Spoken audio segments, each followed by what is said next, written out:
Hello everyone. First of all, welcome to in my class. இந்த வீடியோல நம்ம ரொம்ப இம்பார்ட்டன்டான டெய்லி நம்ம 10 சென்டென்ஸ் தமிழ் டு இங்கிலீஷ் வந்து கத்துக்கிட்டு இருக்கோம். ரொம்ப சிம்பிளான எல்லாத்துக்கும் புரியுற மாதிரி ஈஸியா நம்ம பேசி அதே மாதிரி சம் நியூ வேர்ட்ஸும் நம்ம கத்துருக்கோம். நிறைய வொக்காபுலரி வேர்ட்ஸும் இந்த 10 சென்டென்ஸ்குள்ளேயே அடங்கிடும். ஓகேவா? நீங்க இப்போ ஒரு பிகினர் லெவலாவோ இல்ல இன்டர்மீடியட் லெவலா இருக்கீங்க அப்படின்னா கண்டிப்பா இந்த வீடியோ ரொம்ப உங்களுக்கு யூஸ்ஃபுல்லா இருக்கும். இந்த மாதிரி டெய்லி ஒரு 50 சென்டென்ஸ் 100 சென்டென்ஸ் கத்துக்க முடியாட்டி கூட ஒரு 10 சென்டென்ஸ் நல்லா தெளிவா பார்த்தாலே போதும். உங்களால கண்டிப்பா ஒரு 6 மந்த்ஸ்க்குள்ளேயே நல்ல ஒரு இங்கிலீஷ் ஃப்ளூயண்டரா கண்டிப்பா மாற முடியும். ஓகேவா? நானும் என்னுடைய பிகினர் லெவல்ல ரொம்ப இங்கிலீஷ் ரொம்ப டஃப் அப்படின்னு நினைச்சு நான் ரொம்ப ஃபீல் பண்ணியிருக்கேன். But after every single day I put more effort and I have take more risk. Okay, after I give some days not some months. Okay, கொடுத்ததுக்கு அப்புறம் என்னால ஓரளவுக்கு நல்லா ஒரு இன்டர்வியூ கிராக் பண்ண முடியும். அதே மாதிரி என்னால ஒருத்தவங்க வந்து கம்யூனிகேட் பண்றாங்க அப்படின்னா என்னால அவங்க கூட அட்வான்ஸ் லெவல் கம்யூனிகேட் பண்ண முடியாட்டி கூட என்னால அவங்களோட இங்கிலீஷை புரிஞ்சுக்க முடியும். அதே மாதிரி என்னால அவங்க கிட்ட கம்யூனிகேட் பண்ணி பேசவும் முடியும். ஓகே, அந்த அளவுக்கு என்னோட இங்கிலீஷ் ஸ்போக்கன் வந்து இம்ப்ரூவ் ஆச்சு. ஓகேவா? நீங்களும் உங்களோட இங்கிலீஷ் ஸ்கில்ஸை மஸ்ட் டெவலப் பண்ணுங்க. ஏன் அப்படி மஸ்ட்னு சொல்றேன் அப்படின்னா நீ வரக்கூடிய காலங்கள்ல ஆங்கிலம் ரொம்பவே இம்பார்ட்டன்ட் விஷயமா மாறப்போகுது. நிறைய பீப்புள் இதை பத்தின விஷயம் தெரியாம இங்கிலீஷ் தான் கேட்பாங்க அப்படின்னு இங்கிலீஷ் நம்ம தெரிஞ்சுக்கணும் அப்படின்னு நிறைய பீப்புள் இருக்காங்க. பட் நீங்க இந்த வீடியோ பாக்குறீங்க அப்படின்னா கண்டிப்பா இங்கிலீஷ் வந்து ரொம்ப இம்பார்ட்டன்ட். இங்கிலீஷ் நல்லா டெய்லி க்ரோ பண்ணுங்க. அப்பனாதான் நீங்க உங்க ஃபேமிலிலையும் சரி உங்களோட ஃப்ரெண்ட்ஸ் சர்க்கிளையும் சரி ஒரு நல்ல ஒரு எப்படி சொல்றது ஒரு முன்னேற்ற பாதையில போறதுக்கு என்ன வழியோ அதே வழிதான் இந்த இங்கிலீஷ் நம்ம லேர்ன் பண்ணிக்கிறது. ஓகேவா? மணி எந்த அளவுக்கு இந்த காலத்துல முக்கியமோ அதே அளவுக்கு இங்கிலீஷ் லாங்குவேஜும் முக்கியம். ஓகேவா? நீங்க எந்த ஒரு பிளேஸ்க்கு போனாலும் கண்டிப்பா இங்கிலீஷ் ஸ்போக்கன் தெரிஞ்சா மட்டும்தான் நம்மளால ஈஸியா சர்வே ஆக முடியும், அந்த விஷயத்தை ஹேண்டில் பண்ண முடியும். ஓகே, இந்த வீடியோல நம்ம வாங்க ஒரு 10 சென்டென்ஸ் ஈஸியா பார்த்து முடிச்சிடலாம். ஓகேவா?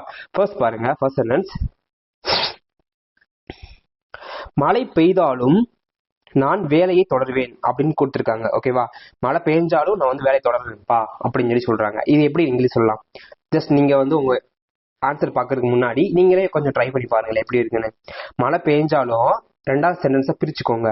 மழை பெய்தால் நான் வேலையை தொடருவேன். ஓகேவா? அப்படிதான் ஒரு சிங்கிள் சென்டென்ஸ் கொடுத்துருக்காங்க. எப்படி நம்ம அதை புரிஞ்சுக்கிறது?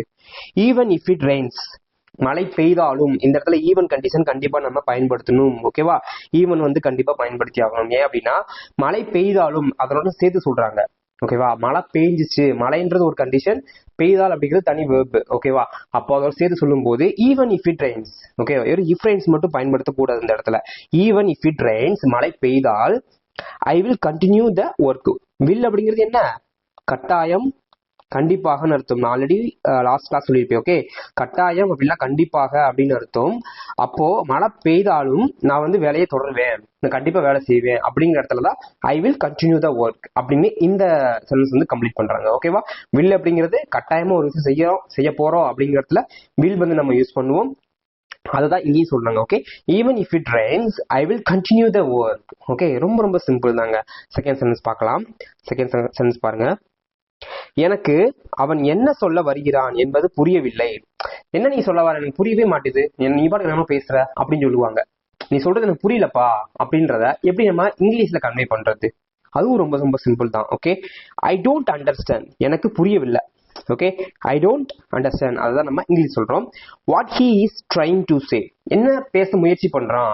வாட் அப்படிங்கிறது என்னன்னு அர்த்தம் எல்லாத்துக்கும் தெரியும். ஹி இஸ் அப்படின்னா அவன். ஓகே, ட்ரைங்னா முயற்சி, ட்ரை பண்ணு, ஒரு விஷயத்தை ட்ரை பண்ணுன்னு சொல்றாங்க இல்லையா, அதுதான் வந்து முயற்சி அப்படின்னு சொல்லி சொல்றாங்க.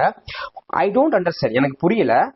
What he is trying to say, okay, என்ன சொல்றான்னு எனக்கு புரியலப்பா அப்படின்றத ரொம்ப சிம்பிளா நம்ம சொல்லி முடிக்கிறோம். Okay, I don't understand what he is trying to say, என்னப்பா சொல்ல முயற்சி பண்ற அப்படிங்கிறத சொல்றாங்க இல்லையா, அதுக்கான ஆங்கில சென்டென்ஸ் தான் இது. ஓகே, ஒரு ரெகுலாரிட்டியா ஒரு சென்டென்ஸ் கத்துக்கிறது மூலியமா மட்டும்தான் நம்மளால ஒரு கரெக்டான சென்டென்ஸ் ராங்கா பேசாம கரெக்டா பேச முடியும். ஓகேவா? தேர்ட் சென்டென்ஸ் பாருங்க. தேர்ட் ரொம்ப ஈஸி தான், பார்த்து முடிச்சிடலாம். நான் அவனை சந்தித்திருப்பேன் ஆனால் அவன் வரவில்லை. நான் அவனை பார்த்திருப்பேப்பா, நான் சந்திச்சிருப்பேன் அவனை போய், ஆனா வரவே இல்லப்பா அப்படின்னு சொல்றாங்க இல்லையா. நான் கண்டிப்பா போனேன் ஆனா அவன் அங்க இல்ல அப்படிங்கிறத எப்படி இங்கிலீஷ் சொல்லலாம் பாருங்க. I would have meet him, I would have மெட் ஹிம் அப்படின்னு சொல்றாங்க. ஓகே, இந்த இடத்துல மெட் அப்படிங்கிறத கரெக்டான ஆன்சரா இருக்கும். ஓகேவா? ஏன்னா நடந்து முடிஞ்சது சொல்றாங்க. அதாவது நான் அவனை சந்திச்சிருப்பேன், ஓகே, நான் சந்திச்சிருப்பேன் வந்திருந்தா அப்படிங்கறதெல்லாம் மெட் அப்படின்றத நம்ம யூஸ் பண்ணணும். ஓகேவா? But he did not come. did not, did அப்படிங்கிற வார்த்தை கண்டிப்பா முக்கியம். did அப்படிங்கிற verb வந்து ரொம்ப ரொம்ப இம்பார்ட்டன்ட் அந்த word. Okay, did not come. I would have met him.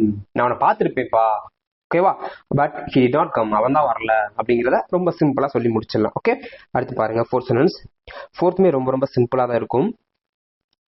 இங்கு வாழும் மக்களின் வாழ்க்கை தரம் உயர்ந்து விட்டதுன்னு கொடுத்துருக்காங்க. ஓகே, இங்கு வாழும் மக்களின் வாழ்க்கை தரம் உயர்ந்து விட்டது அப்படின்னு சொல்றாங்க. ஓகேவா? எல்லா இடத்துலயுமே வந்து டெய்லி நம்ம எதுக்காக உழைக்கிறோம்? நிறைய நம்ம இம்ப்ரூவ் ஆகணும், லைஃப்ல வந்து பெரிய பெரிய இடத்துக்கு போகணும், இப்போ நிறைய சம்பாதிக்கணுன்றதுக்காக தான் நம்ம இம்ப்ரூவ் பண்ணி லைஃப் வந்து இம்ப்ரூவ் பண்ணிட்டு இருக்கோம். பட் அதை எப்படி இங்கிலீஷ்ல கன்வே பண்ணி சொல்றது அப்படின்னா, the standard of living of the people who live here has increased. அதிகமாகறதா நம்ம இன்க்ரீஸ் அப்படின்னு சொல்லுவோம். இங்கு வாழும் மக்களின் வாழ்க்கை தரம்.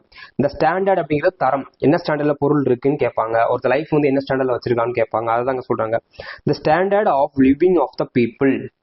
இங்கு வாழும் மக்களின் வாழ்க்கை தரம். லிவிங் ஆஃப் த பீப்புள்னா இங்க வாழக்கூடிய மக்கள், அதான் வந்து லிவிங் ஆஃப் த பீப்புள் அப்படின்னு சொல்லி சொல்றாங்க. ஓகேவா? The standard of living of the people who live here has increased. அதாவது who live here தரம் உயர்ந்து விட்டது. who lives here has increased. Okay, இங்கு வாழும் மக்களின் வாழ்க்கை தரம் உயர்ந்து விட்டது அப்படிங்கிறத இந்த மாதிரி நம்ம சிம்பிளா சொல்லி முடிச்சிடலாம். ஓகே, அடுத்து 5வது சென்டென்ஸ் பாருங்க. நீங்கள் எப்பொழுது திரும்பி வருவீர்கள் என்று என்னிடம் சொல்லுங்கள். நீங்க எப்பங்க திரும்பி வருவீங்க? ஓகே, ஒய்ஃப் வந்து ஹஸ்பண்ட் பார்த்து கேட்பாங்க, இல்லை ஃப்ரெண்டை பார்த்து கேட்கலாம், இல்லை ஒரு இம்பார்ட்டன்ட் சாரை பார்த்து கேட்கலாம். ஓகேவா?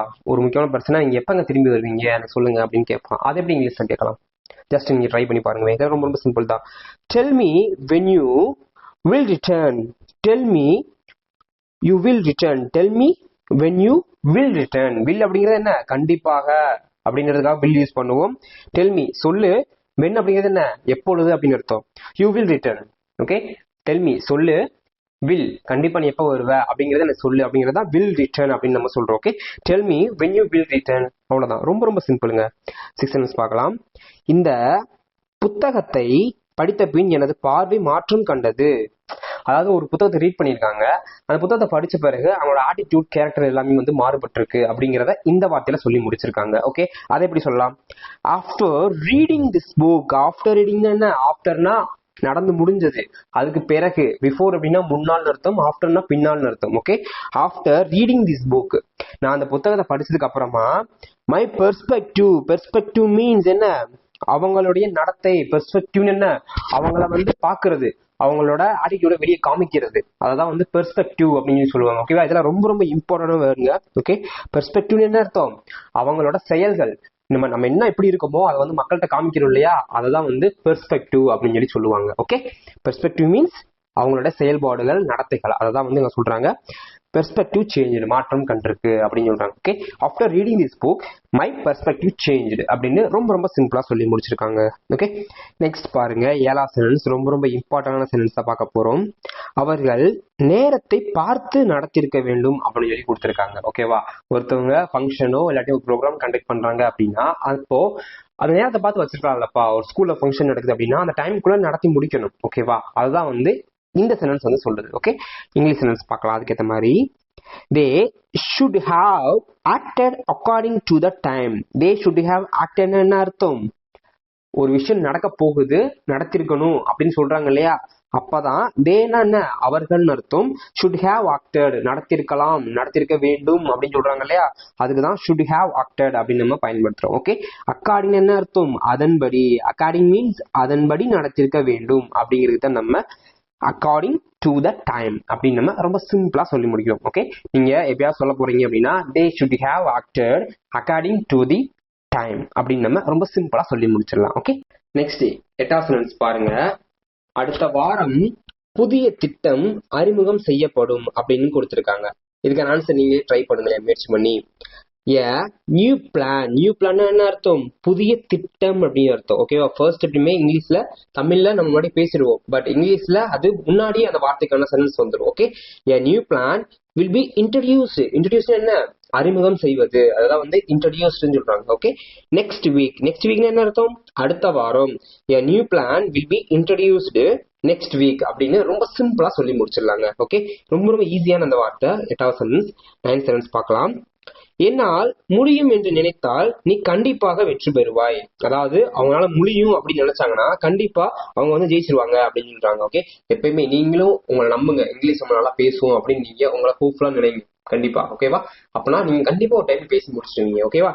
என்னால் முடியும் என்று நினைத்தால் நீ கண்டிப்பாக வெற்றி பெறுவாய் அப்படின்னு இந்த சென்டென்ஸ் கொடுத்திருக்காங்க. எப்படி சொல்லலாம்? If you think you can. எப்படி? என்னால் முடியும் என்று நினைத்தால், திங்க் அப்படின்னா நினைத்தால் அப்படின்னு அர்த்தம். If you think you can, என்னால் முடியும் என்று நினைச்சிட்டா யூ வில் டெஃபினெட்லி சக்சீட். கண்டிப்பா நீ வெற்றி பெற்றுருவ. வில் அப்படிங்கிறது என்ன? கண்டிப்பாக அர்த்தம். டெஃபினெட்லி என்ன? நீ ஜெயிச்சிருவ, உண்மையாவே நீ ஜெயிச்சிருவ, வெற்றி அடைஞ்சிருவ. அதுதான் வந்து definitely succeed. You will definitely succeed அப்படின்னு நம்ம சொல்றோம். ஓகேவா? நீ கண்டிப்பாக வெற்றி பெறுவா. யூ வில் டெஃபினெட்லி அப்படின்ற வார்த்தையை எக்ஸ்ட்ரா சேர்த்து நம்ம இந்த வார்த்தையை கம்ப்ளீட் பண்றோம். Okay, if you think you can you will definitely succeed அப்படின்னு ரொம்ப ரொம்ப சிம்பிளா சொல்லி முடிச்சிடலாங்க. ஓகே, அவ்வளவுதாங்க. 9 சென்டென்ஸ் பார்த்தாச்சு. 10வது சென்டென்ஸ் பார்க்கலாம். வாழ்வில் வெற்றி பெற முயற்சி மற்றும் உறுதி முக்கியம். நீ வாழ்க்கையில ஜெயிக்கணும் அப்படின்னா முயற்சி வேணும், அதே மாதிரி கன்சிஸ்டன்சியா ஒரு வெற்றி அடையணும். ஒன்னு வந்து இலக்க தீர்மானிச்சிட்டும் அதை வெற்றி அடையணும் அப்படின்னா அதுக்கான கன்சிஸ்டன்சி அண்ட் எஃபர்ட் வந்து இம்பார்ட்டன்ட். அதான் வந்து இந்த சென்டென்ஸ் சொல்றாங்க. ஓகே, வாழ்வில் வெற்றி பெற முயற்சி மற்றும் உறுதி முக்கியம். எப்படி இங்கிலீஷ் சொல்லலாம்? சொல்லுங்க போவோம். எஃபர்ட். எஃபர்ட் என்னது? உழைப்பு. உழைக்கிறோம் இல்லையா? அதான் வந்து effort. And determination. Determination means கன்சிஸ்டா செய்யக்கூடிய ஒர்க் இருக்கு பாத்தீங்களா, அதுதான் வந்து டெட்டர்மினேஷன் அப்படின்னு சொல்லுவாங்க. Are important to succeed in life. Effort and determination are important. எஃபர்ட்டும் முக்கியம், டெட்டர்மினேஷனும் முக்கியம். Are important to succeed in life அப்படின்னு ரொம்ப ரொம்ப சிம்பிளா சொல்லி முடிச்சிருக்காங்க. ஓகே, எஃபர்ட் இஸ் இம்பார்ட்டன்ட், அதே மாதிரி உங்களோட எப்படி சொல்றது, கன்சிஸ்டன்சி ரொம்ப இம்பார்ட்டன்ட். அதுதான் வந்து நான் வந்து என்னோட பர்சனல் வேலை நான் உங்களுக்கு சொல்றேன். Okay, effort and determination are important, முக்கியம், to succeed in life. Okay, வாழ்வில் வெற்றி பெற முயற்சி மற்றும் உறுதி முக்கியம் அப்படின்றத ரொம்ப சிம்பிளா சொல்லி முடிச்சிருக்காங்க. ஓகே, இந்த வீடியோ 10 சென்டென்ஸ் ரொம்ப யூஸ்ஃபுல்லா இருந்திருக்கும் நம்பர் உங்களுக்கு நான். ஏன்னா ரொம்ப சிம்பிளா பார்த்து முடிச்சிட்டோம், ரொம்ப ஷார்ட் வீடியோலயே பார்த்து முடிச்சிட்டோம். ஓகே, இந்த வீடியோ பிடிச்சினா மறக்காம லைக் அண்ட் சப்ஸ்கிரைப் பண்ணிக்கோங்க. உங்க ஃப்ரெண்ட்ஸ் யாராவது இங்கிலீஷ் ட்ரை பண்ணிட்டு இருக்காங்க, இங்கிலீஷ் பேசணும்னு நினைக்கிறாங்கன்னா அவங்களுக்கு இந்த வீடியோ ஷேர் பண்ணுங்க. ஓகே, இந்த வீடியோ பிடிச்சா மறக்காம like and subscribe and follow பண்ணிக்கோங்க. எனக்கு அப்பதான் ஒரு மோட்டிவேட் கிடைக்கும். Okay, thank you.